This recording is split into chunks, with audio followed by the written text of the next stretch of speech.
Now, you don't have to look too far to find a Congress connection to is eastern Idaho. Paul Loomis is from Blackfoot. He and his wife Judy have 6 children altogether. 3 children are involved in military service. Paul and Judy's son was at the Navy Yard yesterday at the time of the shooting, and Paul joins us now to talk about what happened. So walk me through this. When yesterday did you find out about the shooting? Were you at work? And when did it dawn on you that your son could be near where all this was happening? Well, of course, they're a couple hours ahead of us. And so I had gone out for a run, and when I got back in, I turned on the radio, and almost immediately it announced that there had been a shooting at the Navy Yard. So that was about 6:30, 7 o'clock in the morning. And so that's how I first found out about it and was concerned. My son works there as a contractor. Daily? I mean, he's there daily? He's not there daily. No. What he does is he goes over there regularly. And so I knew that he was in the area. I knew that there was a possibility he would be there. So my immediate reaction was pick up the phone and call him, and left a message just telling him, hey son, I need you to call me and let me know you're okay.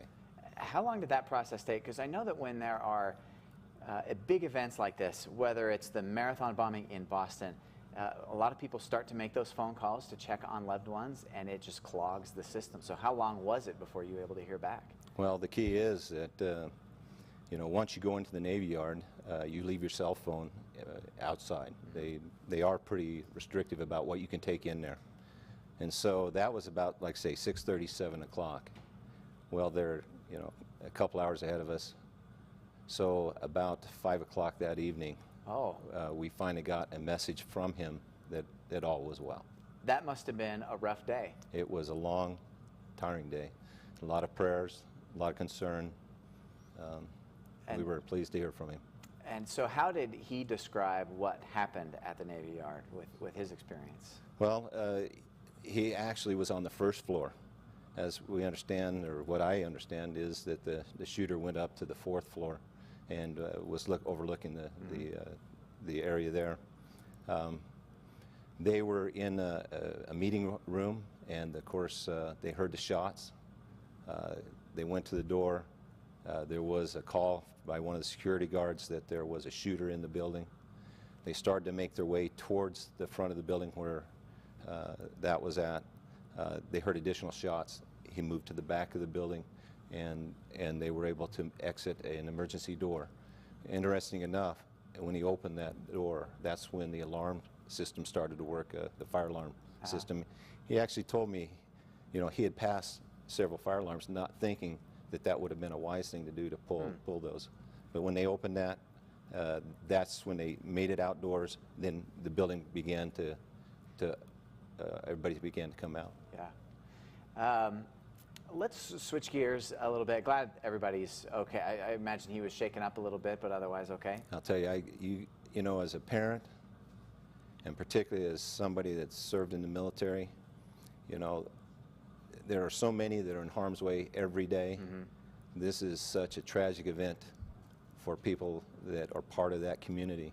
And you may think of the Washington, D.C. as a very large community. The military groups that are aboard an installation like that are a small, tight community, and this is a huge tragedy for them. Yeah. Let's switch gears a little bit, because you are running for the mayor of Blackfoot.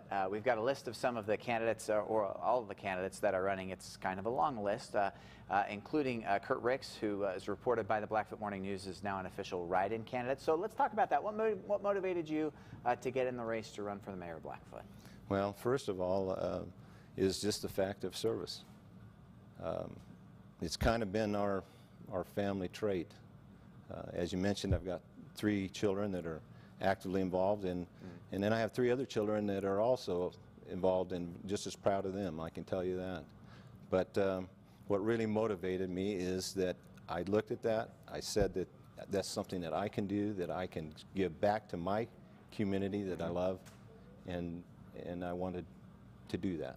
What do you see as things working well in Blackfoot, or things that you would like to improve to work better in Blackfoot? Well, I'll tell you that Blackfoot, again, I just told you we love the community.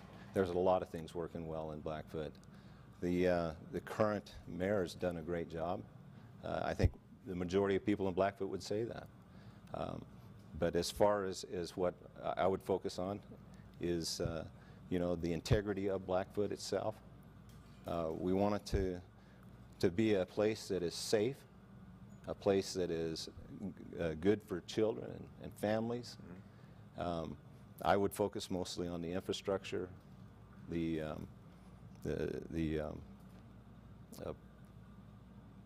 ability for the area to grow and develop and provide good employment for those that are in the area, and to be able to keep, like I say, the integrity of Blackfoot and what it is and what it stands for. Well, good luck on the campaign trail, and certainly happy to hear that everything is okay with your family, and we appreciate you coming down tonight. Thank you very much, Paul. You're welcome.